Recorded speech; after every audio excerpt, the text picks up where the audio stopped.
कहानी जादू की कैंडीज। एक छोटे से गांव में बच्चे खेल कूद में मसरूफ थे कि अचानक एक अजनबी मिठाई वाला आ गया। उसके हाथ में एक बड़ी सी गाड़ी थी जिसमें रंग बरंगी चमकती हुई कैंडीज और टॉफियां भरी हुई थीं। बच्चे दौड़कर उसके पास पहुंच गए। अली और जैन भी आगे बढ़े और जल्दी से टॉफियां खरीद लीं। जैसे ही उन्होंने कैंडीज और टॉफियां खाईं, एक अजीब सा वाकया हुआ। अली की आवाज अचानक बतख जैसी निकलने लगी और जैन की आवाज बिल्ली की तरह हो गई। ये देखकर दूसरे बच्चे जोर जोर से हंसने लगे। अली और जैन को ये मजा आया और वो फिर से कैंडीज खाने लगे, लेकिन लालच की वजह से उन पर और अजीब असर हुआ।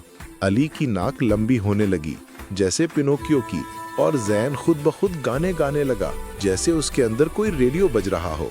पूरे गांव के लोग ये तमाशा देखने के लिए इकट्ठे हो गए। कोई हैरत से मुंह खोले खड़ा था तो कोई हंसी से लोटपोट हो रहा था।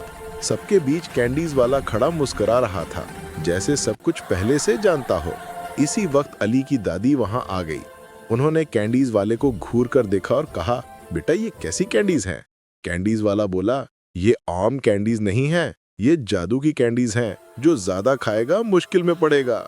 दादी ने अली और जैन को अपने पास बुलाकर समझाया, बेटा याद रखो, लालच बुरी बला है, हमेशा एतदाल में रहना चाहिए। ये सुनकर दोनों ने शर्मिंदगी से सर झुका लिया और वादा किया कि वो आइंदा कभी लालच नहीं करेंगे।